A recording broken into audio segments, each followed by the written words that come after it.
Howdy, folks. Welcome to Redneck Gone Green. I'm your host, David Cobb. I am the redneck, and you bet I've gone green, and I'm trying to convince you to do it too. And as I always do, I like to remind folks that when I say go green, I mean that in a multiple of ways. The first and most important way is from a spirit of deep ecology, not merely environmentalism or conservationism, but a kind of recognition of the interconnectedness of all life itself, a deep green, if you will.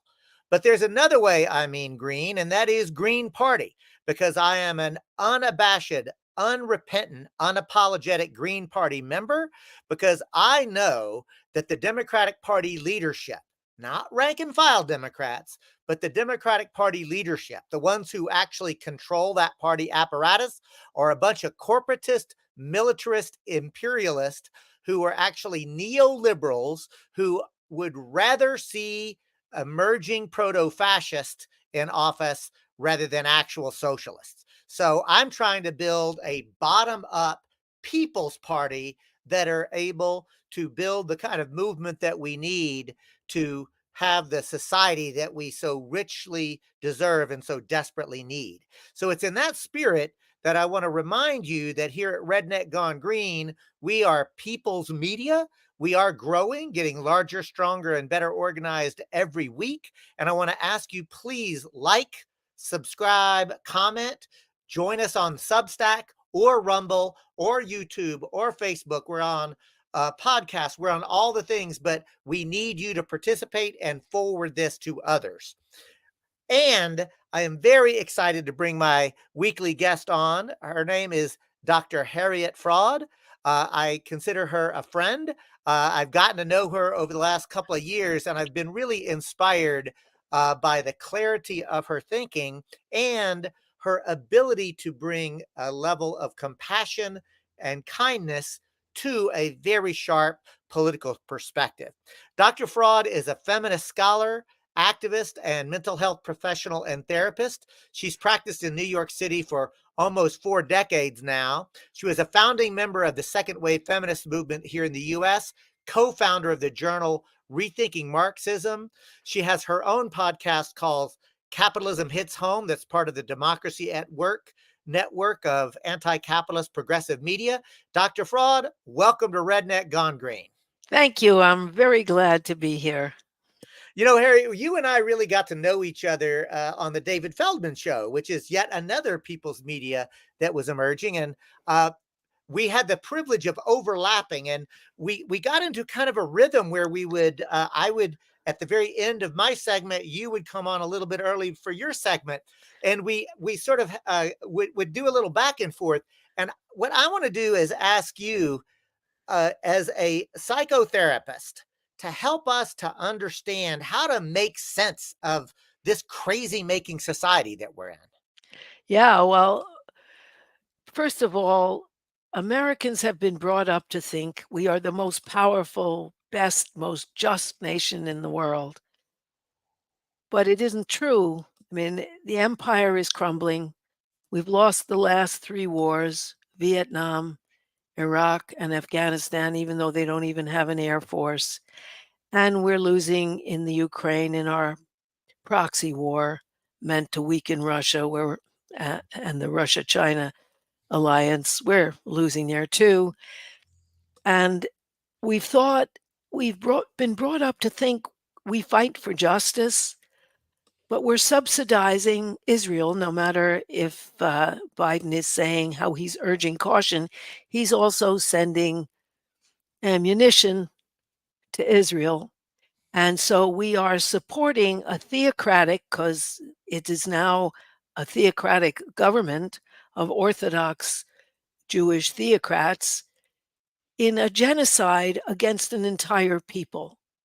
You know, Dr. Now, Fraad, I'm going to back you up because you said something that I think is very profound, and that is the creation myth of this country. We were brought up, and I still remember as a little boy being taught that the United States is the most fair and just country in the world. And you know what? I was told, and I remember that this country, my country, stood for liberty, justice, and equality. And not only that, but my country was going to bring liberty, justice, and equality to everybody else in the world. And I got to say, I was so proud to be an American, right? And who wouldn't be? Like, we were the good guys, right? Like, this is the narrative that we're told. And that I remember growing up, and it wasn't actually until I got to university that I realized, oh my God, I've been lied to.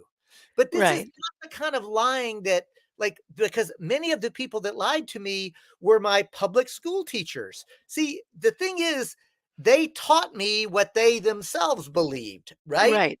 It's a really insidious thing, because the reason the creation myth works, I posit, is because we want it to work. Everybody wants to live in liberty, justice, and equality, and to really confront the fact that this country is actually founded on empire. It's founded on extraction, domination, and exploitation. That's a hell of a thing to confront. It's a settler colonialism like Israel. Wiped out over 11 million Native Americans, really. And Wow. that's the and it's hard to come to terms with that.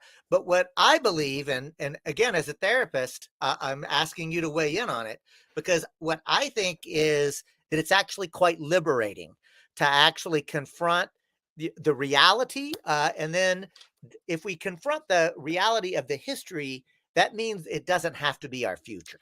Well, that's exactly the parallel for psychotherapy.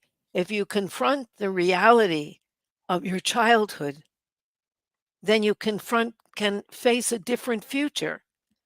The one thing that is consistent and that predicts good parenting is ability to have compassion for yourself as a child.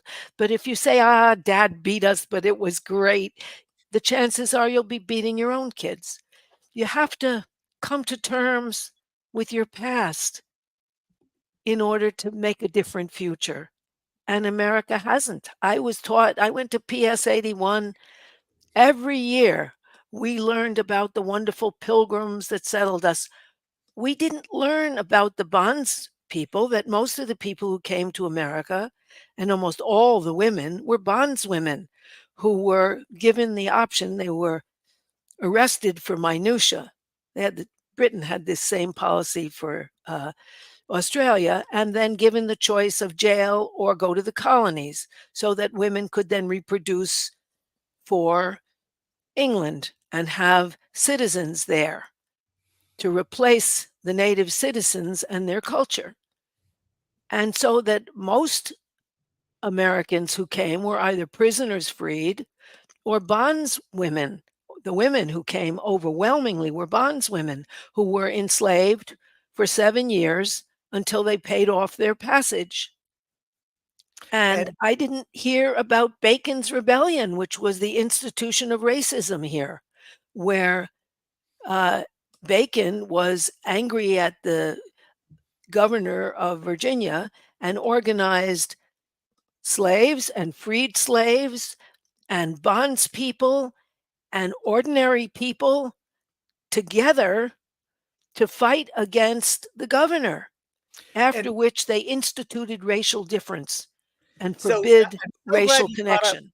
I'm so glad you brought up Bacon's Rebellion. I want to back up a moment for viewers and listeners of Redneck Gone Green to really underscore what Dr. Fraud is pointing out, is that the founding of this country was a founding violence. It was obviously a founding violence of the indigenous people who already lived here, right?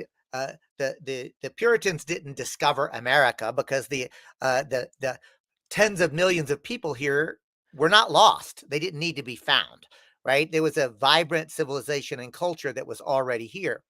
And amongst the first several waves of white folks or Europeans that came, most of them came in bondage themselves, right? That's right. That yes, there was a fraction of them who came escaping religious persecution. So it's not an outright lie, but it's such a Mm. distortion of reality that it obfuscates and confuses the fact that this was an imperial project, a settler colonial project from the very beginning. And it was a project of the largest, to that point, the largest empire the world had ever seen. And that is, of course, the British Empire. And I got to say, Harriet, I say all empires suck, right? All empires are horrible. But I, like so many others, have a particular hatred of the English Empire because my ancestors were from Scotland and Ireland. And I know that in the enclosure movement, the English lords, not ordinary English people, I want to be very clear. My hatred is of English Empire, not of the English people.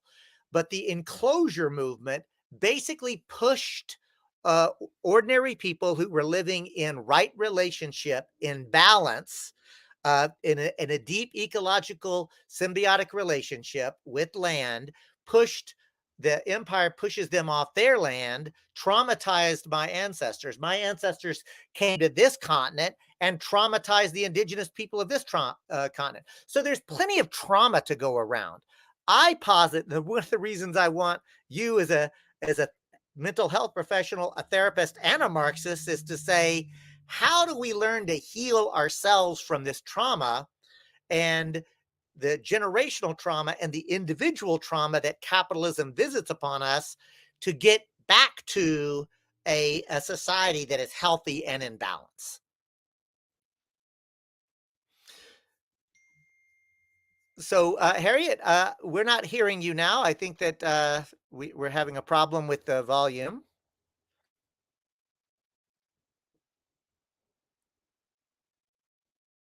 I'm so sorry. I'm not sure what's going on, but we've lost your audio. So,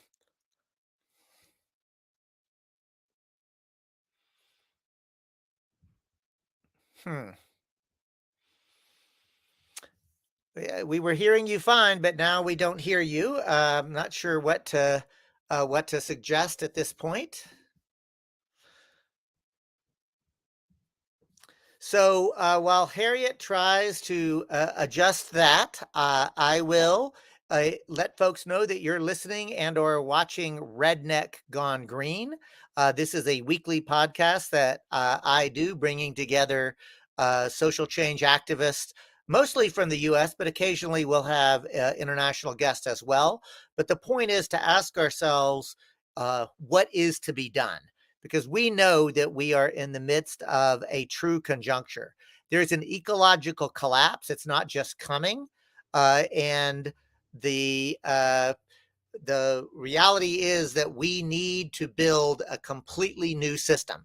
And Jack, I'm going to ask you to come in, and I'm going to jump on the text and try to let Harriet know that it seems like the headphones are the issue.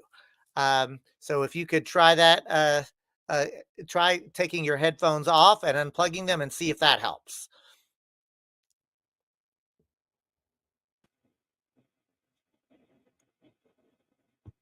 No, I think you need to change the settings. You need to change the settings, Harriet. I think is probably what the issue is. But I'm afraid that she can't hear us, David. So if you can just text her and Okay. get her to change the settings so that it's back to the computer audio.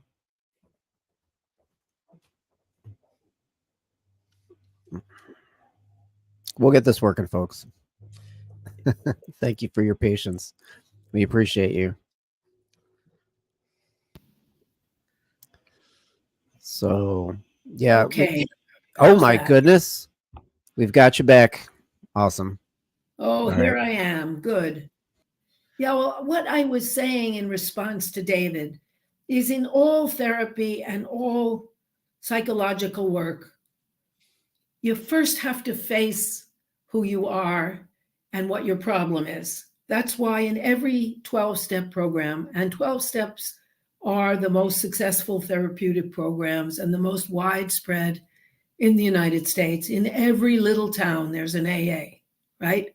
And the first step is to say, I am Harriet, and I am an alcoholic or a narcotics user or a sex abuser or whatever else. You have to face your own history and what you've done. And Americans haven't done that. You know, we don't learn those things. I learned all about the Constitution, supposedly, in civics class. I didn't know that only 6% of Americans could vote with our great liberal Constitution, that you had to be white, you had to be male, you had to own property, and that eliminated 94% of the population. So our great democracy was 6% of the population. I had no idea. We have to face these things and say, we can do better. This is where we've been, and we can do better. But if you don't face that, you're lost. And I think right now, Americans are aroused on an issue about another country in which we are not directly involved in a way they haven't been in my whole long lifetime, because they watch that the United States is arming a genocide performing settler colonialism, which was attacked because of apartheid. Not that collective punishment is a terrible humanitarian crime.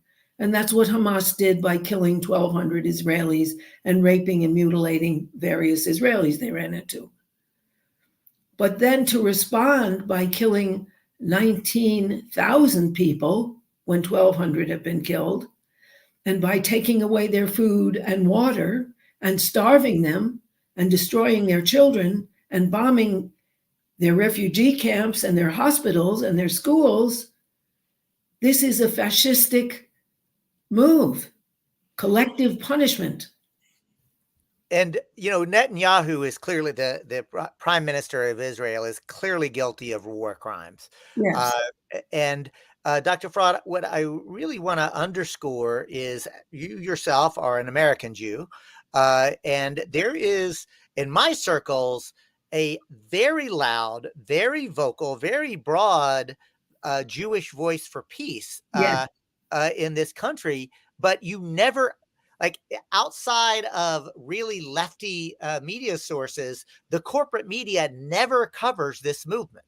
No, because the right wing is trying to use anti-Semitism as a cover. Elise Stepanik of New York is big on calling anyone who supports Palestinian rights to live as an anti-Semite. She, of course, said nothing about Charlottesville or about Trump entertaining Nick Fuentes, famous fascist, or what's his name, Jay-Z, whatever, who's also a fascist, or saying that the people who ran down Heather Heyer and killed her in Charlottesville, they're all good people. You know, and Dr. Fraad, this is the point that I really want to underscore, and that is that the corporate media is using a narrative framework that says the Israelis are victims, Palestinians are terrorists, and that is the relentless narrative that is repeated over and over. And the reality is that that's like, not only is it untrue, but it's literally reversing what we know is the history of Palestine.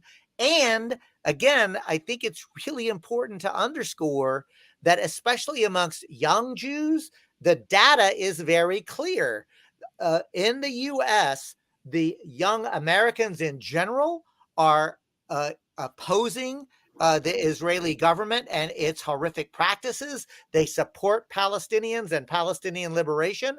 And that's true amongst Jews and Gentiles. It's actually an age difference whenever you take a look at that. Not a religious difference, but the right wing is trying to say that it is anti-Semitic to oppose this war.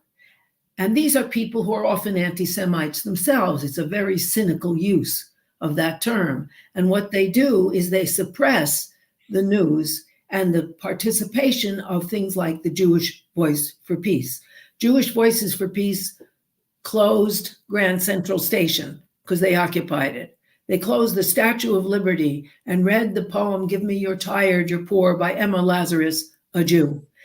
They have gone to the Thanksgiving parade and made statements. They are banned from the Columbia campus, Columbia University, Truth and Light, right? They are banned from other campuses. The news is silent because the idea that anti-Semitism is not the same as anti-genocide on Israel's part is something that they're hiding. I also think that young people in the United States are in a terrible position. The United States, between 1820 and the 1970s, provided for white families headed by a white male, and that was the vast majority at that time, a chance that every generation could do better than the last. That if you were a blue-collar worker, you could get a white-collar child educated. If you were a white-collar child, you could get a professional of some kind. There was a family wage for white men, which of course ended when white well-paid male jobs were exported. And the majority of young people now are having the doors of opportunity closed on their fingers. And that includes, by the way, whiteness is not actually going to provide much protection from this economic structure. Neither does education, because I think it's really worth pointing out that this generation of Americans are the first generation who intuit, understand, and know they're not going to do as well financially as their parents did. Like the way that the capitalist economy has always grown has been able to buy off the working class. That's right. They have. Is coming to an end. That is coming to an end. And college debt is now even bigger than credit card debt in the United States. So if they wanted to get that little leg up, they'll be in debt for at least 20 years. This is an obscene thing that has happened to young people. I'm old. When I was young, I had lots of opportunities. I got a grant to go through graduate school. So did my husband. So did many of our friends. The United States was giving out all sorts of money and had money. Now there's less money because the empire is crumbling. And it's all going to the top. Even as late as 1980, you were only allowed to inherit $600,000. Now it's 24 million. Well, think about that, folks. I want to stop for a moment because this is an objective bit of data that changed. In the 1980s, the maximum amount that could be passed without significant inheritance tax was $600,000. Today, that number is $24 million. Maybe it's 22 million. 22 million.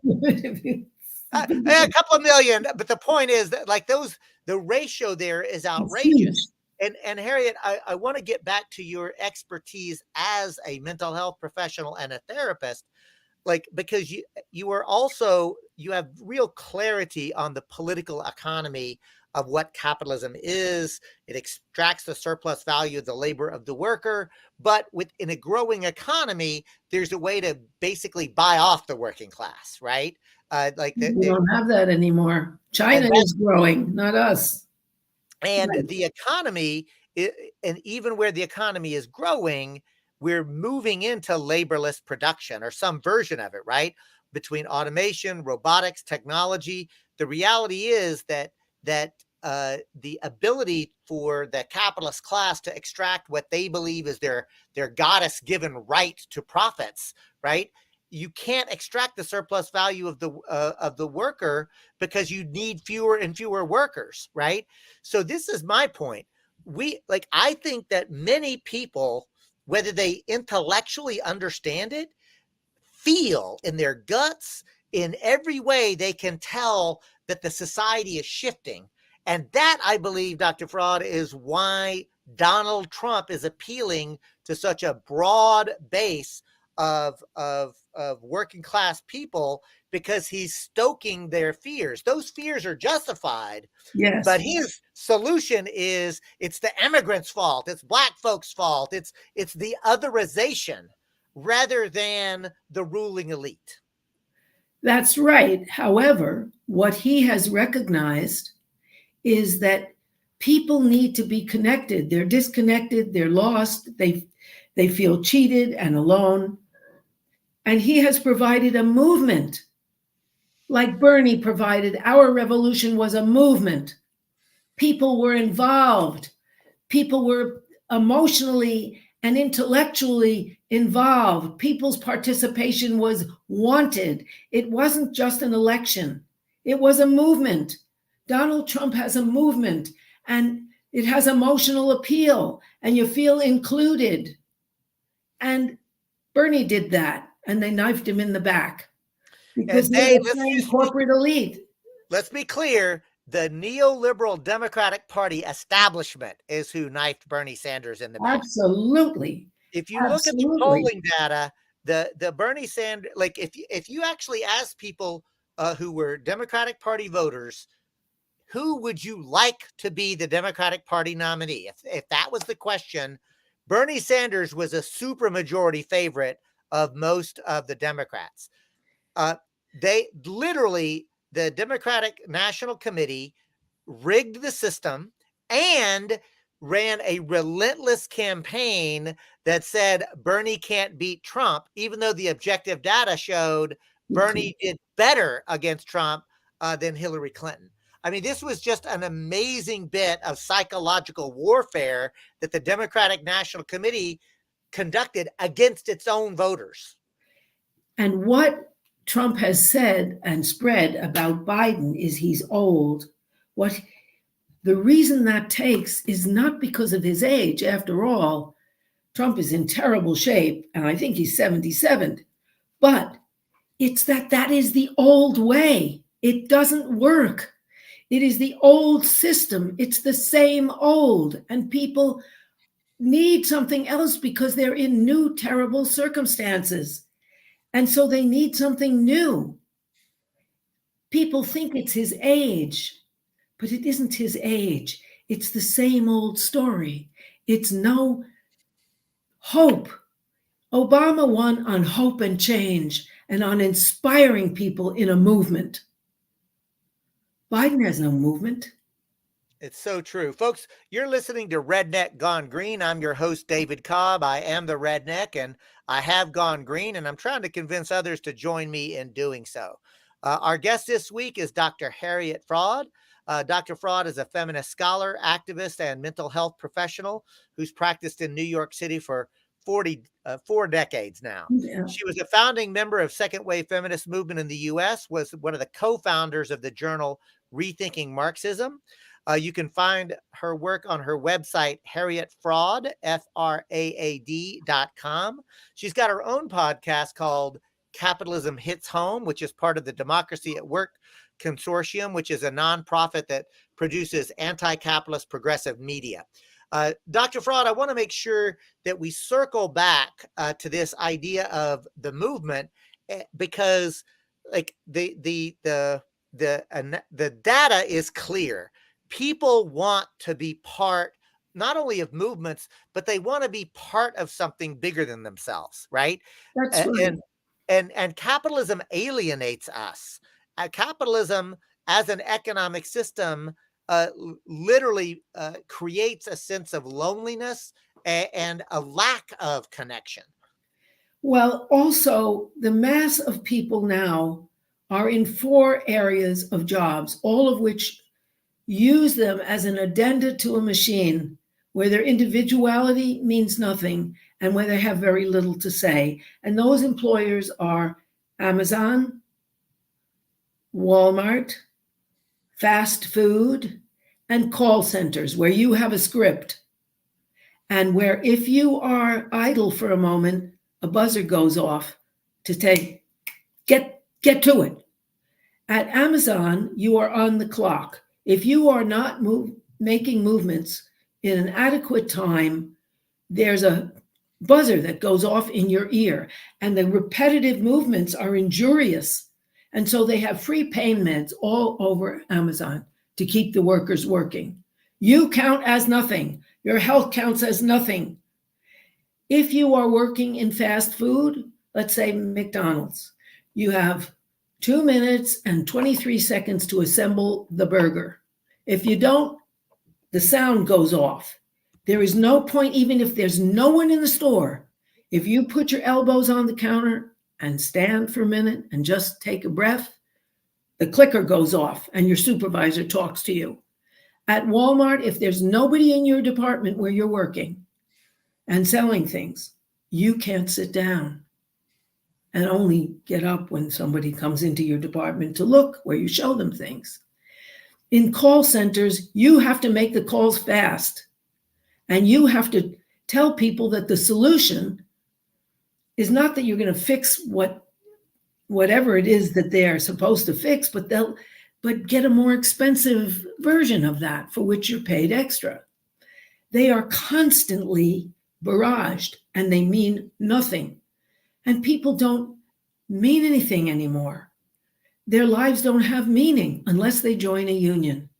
And that is a way that Americans are discovering class, and millions of Americans are unionizing, and they're realizing, hey, we're all workers together, because the academic workers are organizing, museum workers are organizing, the 48,000 people who just won their strike against the University of California were people like adjunct professors, graduate assistants, lab assistants, and tech people together, unionizing to be recognized, to join others, to have some sense.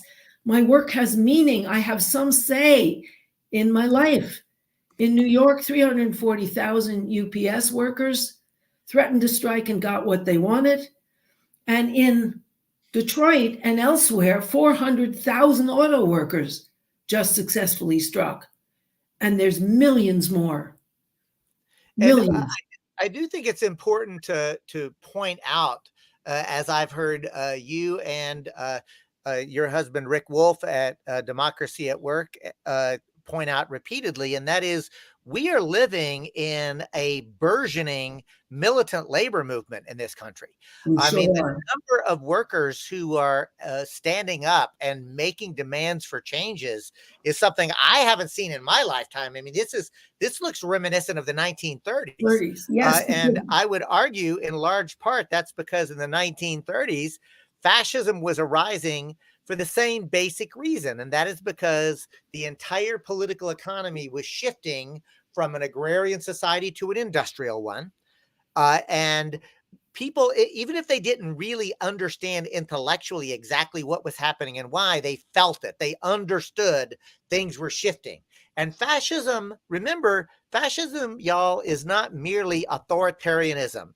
It's not merely brutality. That's part of it, to be sure, but it's also a political economy. It is how to organize society, and it's a way to organize society against the us versus them.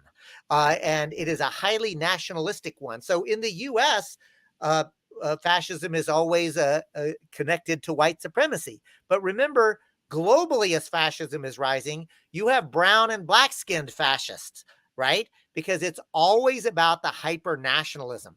And what I'm arguing, Harriet, is that what we're seeing in the new militant labor movement, or the re-emerging militant labor movement, is a reaction to the fact that the society, like whether I like it or not, we're in a revolutionary time period because the entire political economy is being restructured. And one of the first things fascist governments do, as they did in Germany and as Zelensky did in the Ukraine and elsewhere, in Poland they're doing this, is ban unions. Because unions are a recognition we are all together as workers. And fascism comes in when capitalism is failing. There was, I see it as a barrel, a wooden barrel surrounded by metal bands. The barrel is capitalism. When capitalism starts falling apart, the iron bands of fascism hold it together. They keep a class system going. But they get ordinary people excited. They do ban unions. The unity is in obedience to the great leader. And just as Trump is the great leader, he doesn't have anyone else really for them to lean to or learn from. No matter how irrational he is or how crazy, he is the great leader. And I think what's happening is American capitalism is in many ways falling apart. It's exported and it's not, and we're failing. China is outstripping us. They are growing twice as fast as we are.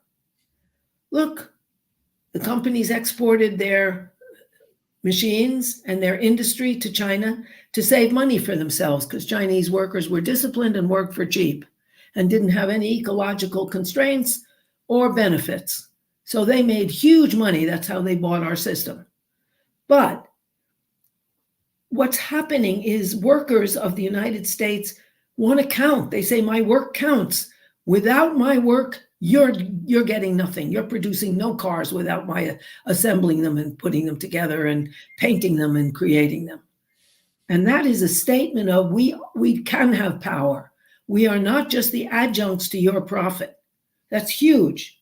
And people are starting to feel terrible. They're starting to feel their lives are meaningless. The church is weakened because it hasn't delivered its promises, and people are desperate. I live in New York City. I can't take a walk of 4 blocks without coming across somebody who's totally lost their mind, who's screaming or scratching or doing something totally bizarre because they totally lost any kind of social grip. One of the indicators of insanity is that you lose the social link of language. What you say doesn't make sense to anyone anymore. And think people's personal lives are falling apart. Our divorce rate, our legal separation and divorce rate is 50%. But at least 20% of people don't have kids to fight over or money to fight over. So they just split, make an agreement and split. And so that's dissolving too.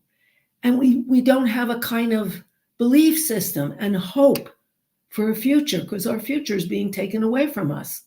And, Harriet, one of the things that I want to circle back to is that the data is actually clear and unequivocal, and that is unemployment, poverty, and housing insecurity cause and is correlated to mental illness. So these are incredibly related functions, right? And then to add insult to injury, let's remember that we don't actually have the housing crisis is actually because the system is working the way it's designed to work, which is to treat access to housing as a commodity that's bought and paid for at a profit. And one way that you can tell that that is true is that for every one houseless or homeless person, there are between 4 to 6 empty housing units available. Like Sure. the problem is not a function of inventory. It's a function of capitalism, of treating housing as a commodity that's bought and paid for. This is literally the problem. And I could go down the list. The healthcare system is not broken. The healthcare system is working exactly as it's designed to operate, which is to treat access to healthcare as a commodity to be bought and paid for at a profit. Like, again, this is the problem. Unless we change the system of our political economy, until we decide that human values of health and dignity are actually something that we are going to value, then we're never going to be able to tinker at the margins with policies. Like, this is why I am a revolutionary. Now, I'm a peaceful revolutionary, but I am a revolutionary without doubt. We need to restructure this entire society. We totally do. We totally do. Also, we are failing. We are failing. The look, the United States and Europe hoped that they could geopolitically realign themselves by destroying the alliance between Russia, that has the most natural resources in the world, and China, that has the most people, and therefore weaken the BRICS alliance, which is powerful. The United States dollar was king. In 50 years ago, 90% of the world held their wealth in US dollars.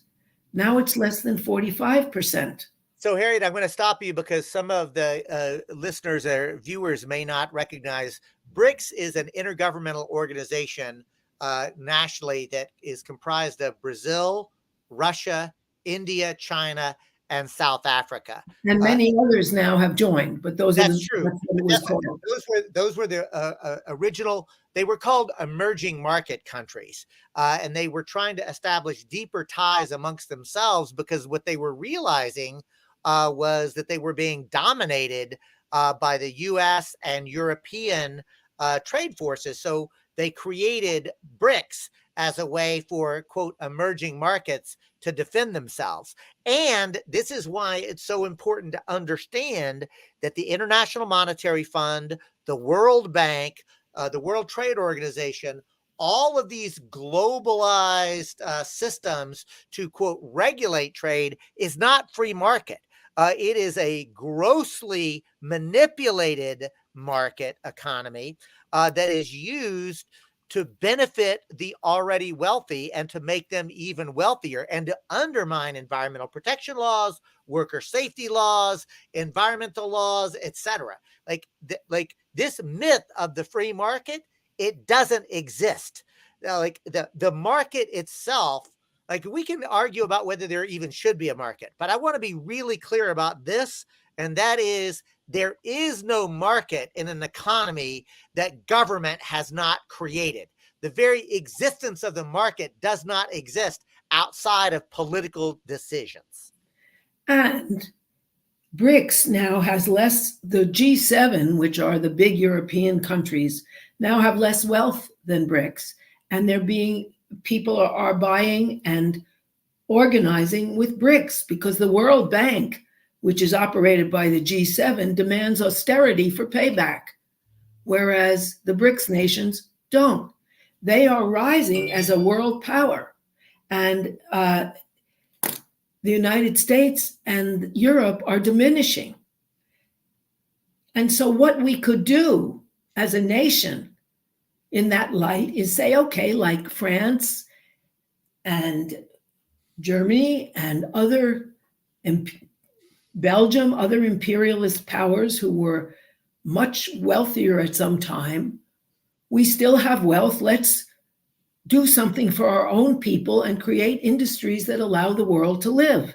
Instead of spending $840 billion on weapons and losing all the wars anyway, and just militarizing the world, let's make all people's basic needs for food, for shelter, for housing, for health, for safety, make them non-commodified and spend our money that way.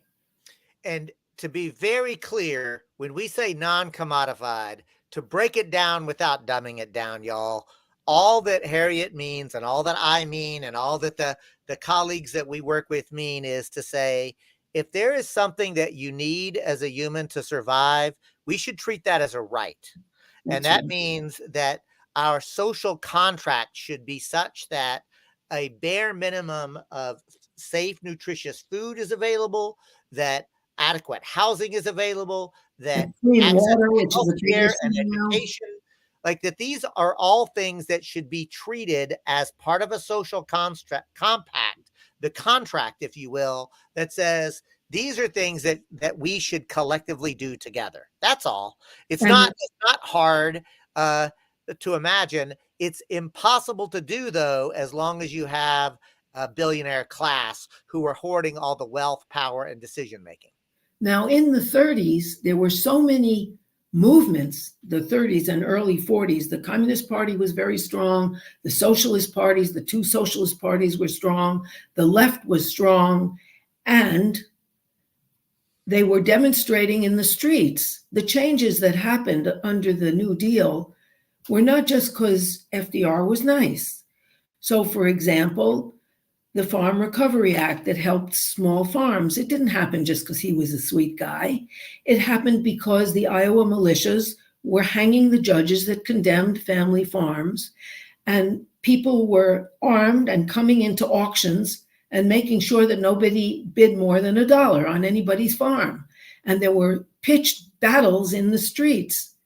That's why we don't learn that in our history, but that's why.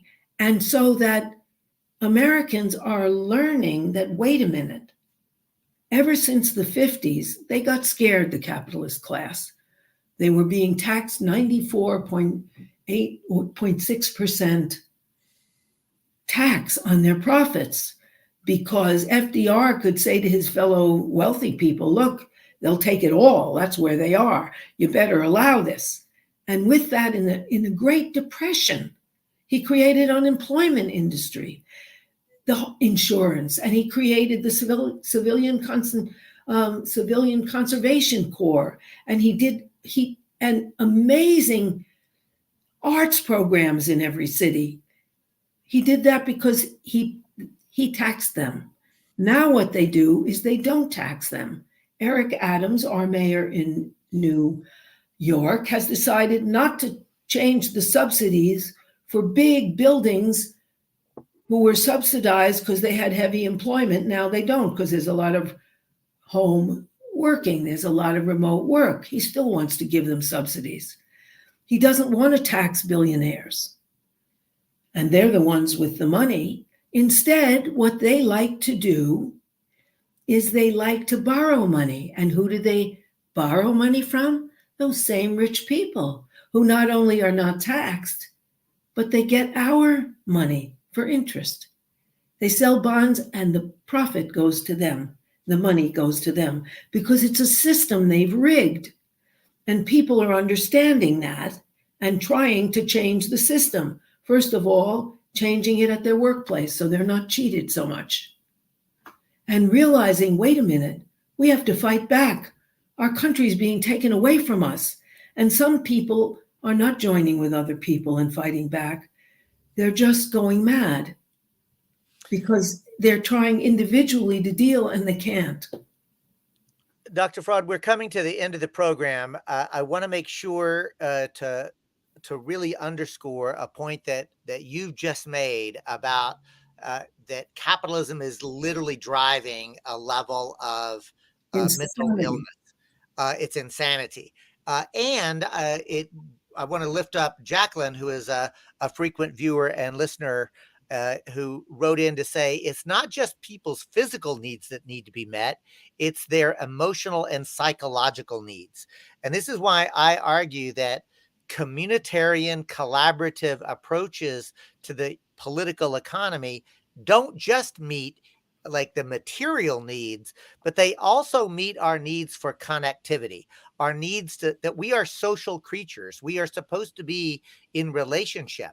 And that is something I think that capitalism does not do for us. In fact, it strips it from us. It does. You sit in your own house, watch your own TV that you bought or your own VCR that you bought, and everything is sold and isolated.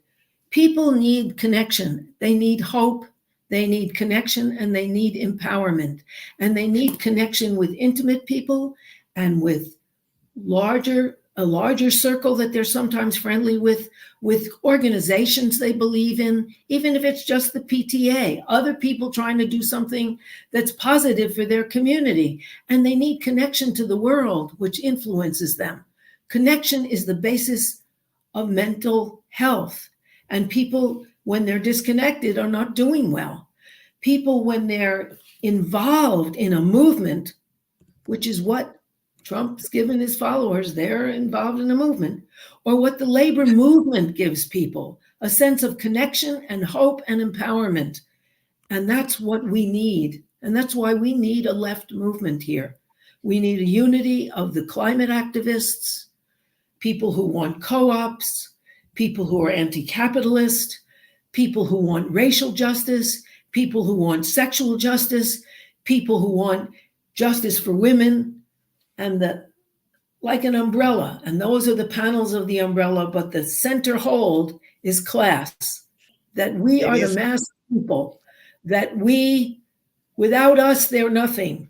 And we have to unite all our various movements together. A movement of movements. Harriet, you remind me of the great anthem, Solidarity Forever. And Right. How does it go? When the union's inspiration through the workers' blood shall run, there can be no power greater anywhere beneath the sun. Yet what force on earth is weaker than the feeble strength of one? It's the union that makes us strong. And the chorus is solidarity forever. Forever. And I think that I really want to end on this note. The lie of the rugged individualist that has been taught is a perversion. It's a lie.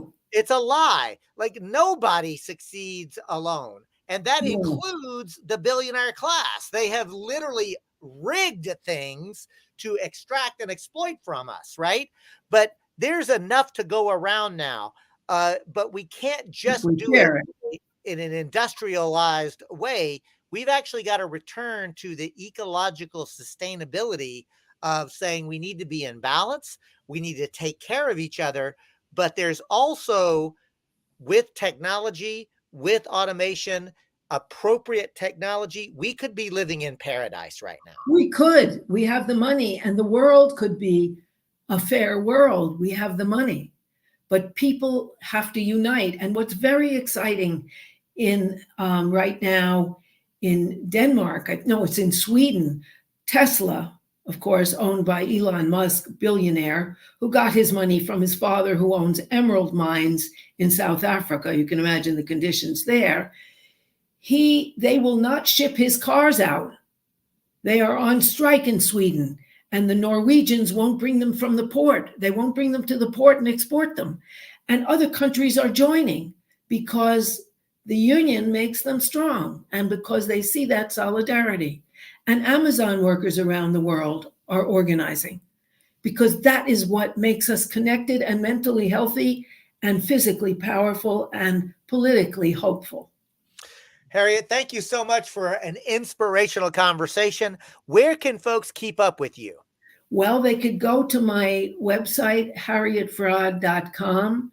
They could go to Capitalism Hits Home and connect to me through that. They could go to hfraad@gmail.com and write to me. All those right. ways. Harriet, we're going to have you back on. This was a rollicking good conversation. It always is. You're a smart lady, and I love your ability to bring politics and mental health issues so squarely into focus. Folks, thank you so much for joining us on this conversation. This is David Cobb signing off. Remember, like, comment, and share. Please go to the Substack Redneck Gone Green. Sign up so that we can continue to grow this audience and grow a movement. Peace.